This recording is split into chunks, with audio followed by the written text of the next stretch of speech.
В сърцето на Карибите, където морето среща вятъра, се ражда една история за любов, която не познава граници. Тя е Розалия, дете на бурята и цвете на земята. В нейните вени се преплитат кръвта на революцията и сълзите на жената, която се научава да обича дори когато светът се руши.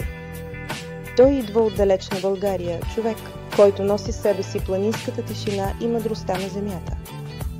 Двамата се срещат там, където съдбата няма държава, а само едно име – любов. Цвете Куба е история за жени и мъже, които се борят да запазят достойнството си, за болката, която ражда светлина, и за онази любов, която става дори след края. Един роман, който ще ви разплаче, ще ви вдъхнови и ще ви накара да повярвате, че всяко цвете цъфти, дори върху пепелта. Хибискус Цвете Куба, роман на кубинеца Исайли Парада. История за любовта, която лекува.